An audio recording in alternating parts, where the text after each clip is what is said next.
I truly am grateful this committee is highlighting the safety challenges of Takata's airbags that have killed 8 people. However, there are other recalls that I believe need attention and further underscores NHTSA's lack of efficacy. Last summer, there was a fire truck, a 2002 model, an international model 4800, that front axle, actually the ball and socket seized, and it caused a shaft to break, seized up the left wheel, front wheel. It was coming down Highway 12, just outside of Helena, Montana. It's between my hometown of Bozeman. I drive this all the time. It was during daylight hours. Weather conditions were fine, and this fire truck veered in incoming traffic, and the volunteer fire chief in the truck was killed in a very violent head-on collision. And there was a family of 5, mom and dad and 3 small children in the back in a pickup that were also killed. So when I drive back and forth, in fact, I went by that accident site just days after it happened. You could see the marks coming in, the tire marks in a straightaway where this horrible collision occurred. There are 6 white crosses now standing by the side of the highway where that occurred. This particular Navistar front drive shaft has been recalled in approximately 500 vehicles, with notifications being mailed this month. Now, this accident occurred on June 19th of last year. So the notifications went out just in the last 10 days, a year after the accident. And it turns out this exact component was a NHTSA-approved solution to a previous recall that occurred in 2003. With that as background, Dr. Rosekind, the recent OIG report frequently makes references to the defects, the lack of process, the procedures, weak data analysis contained in these reports, which I've looked over.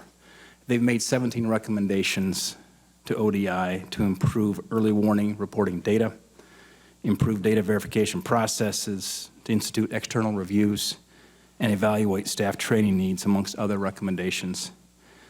Unfortunately, this is not the first time many of these recommendations have been made. The OIG highlighted similar issues and made similar recommendations in 2002, in 2004, in 2011, in 2014, and now here we are in 2015. So my question for Dr. Rosekind is, Navistar declared a safety recall 2 months after the accident. They moved quickly with an interim solution. But 12 months after the accident, the final recall is being sent and the solution is being executed. You mentioned in your testimony it is the automaker's responsibility to remedy defective components. My question is, why is it taking a year, something like this? And what are the NHTSA scientists and engineers doing to expedite these solutions to mitigate these safety risks to all Americans? I said this earlier, I don't think you can say it enough. This committee, that story about the tragedy of those lives lost can't be told enough, so we personalize, add a human face to every one of these tragedies. What you're highlighting is something we have emphasized. Identifying defects is fine. If they are not remedied, you still have the risk, and that's what's going on here. And part of the challenge that you were citing is basically making sure in a timely manner a correct, long-term, permanent solution is in place. So I've just learned about this, and you can count on me going back to figure out exactly the specifics, even more than what you're telling me now of what happened here, to see what's going on. Yeah, I'd appreciate that. You know, it's also the face of innocence here. With the fire chief, he was returning back to Three Forks, Montana. It was a nice summer evening, good daylight in a straightaway. And you see this young couple and their kids in the back of a pickup. And it's a road I drive all the time. And it was just the innocence of the lives lost, I think, that is so troubling. But importantly, could this have been prevented? And that's really the question. You're looking at the process and procedures, the speed at which the remedies are put in place. I would greatly appreciate you taking a look at that. And part of that is, how many times has NHTSA had more than one recall on the same vehicle component? And I know you're new to the job. I appreciate your leadership. I know you've got a long to-do list, but I would appreciate you looking into that and looking at, again, we've had repeat recalls here so we can prevent these tragedies. Since I'm the only senator here right now, I'm going to keep going with some more questions, so I'm out of time.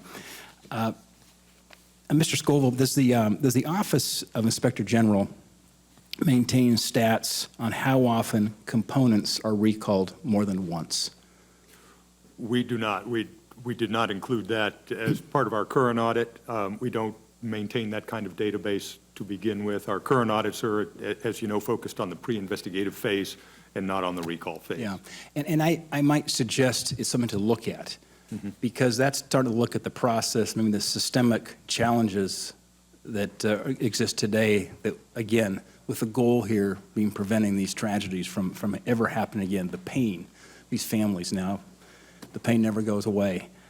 NHTSA's Office of Defects Investigation has had over a decade to implement numerous recommendations from your office. What do you see the challenge around why it's taking so long to implement? Senator, some of those recommendations were tailored for the circumstances and the unique programs that we were examining at the time. For instance, the 2002 and 2004 reports that you referenced were examining NHTSA's ability to implement requirements of the newly enacted TREAD Act. In 2011, we were looking at the investigative phase primarily of NHTSA's operations. In the current audit, we were looking at the pre-investigative phase. So I don't want to sound overly, like I'm overly parsing this, but we are trying to dissect each and every phase of NHTSA's safety operation with the idea of being able to commend what's going on right, find out what's going on wrong, and make effective recommendations to improve. Our recommendations in this case all concurred in by the agency, very aggressive timeline for their implementation. We believe they can all be implemented, in fact, with current resources. And I think that's the agency's intent. Most commendable on their part. What Dr. Rosekind is attempting to do, in our estimation, is to change the organizational culture of NHTSA, at least the defects investigation and resolution part of the operation. Yeah, and I spent 28 years in business before I took this different day job here on the Hill. And they always say it's what you inspect, not what you expect. Right. And the importance of clear metrics. And I think there should be one that looks like on just perhaps its speed in terms of how quickly are we going from an accident to action in the field here that's going to correct the defect. Right. It seemed like when Navistar was in the field within 2 months, why did it take the federal agency a year before, there's a 10-month gap there? Yes. And I think you're talking about safety steps that can be taken by way of corrective action or by way of recall. Remember again, if you will, our current audit focused on the pre-investigative phase. We did get to the timing element of that part of NHTSA's effort. Our audit report, not so much our statement for today's hearing, but our audit report released at the end of last week, did discuss at some length the length of time it took for an investigative proposal to be evaluated, assessed, and decided within the Office of Defects Investigation. That's a key step, of course, because you're never going to get to a possible corrective action or recall, at least in a position to be influenced by NHTSA, unless you get through this investigation, proposal, evaluation, and decision stage. We found one instance where an investigative proposal languished 5 months. This is very recently, within the last year. Another one had been on the books for more than a year without resolution.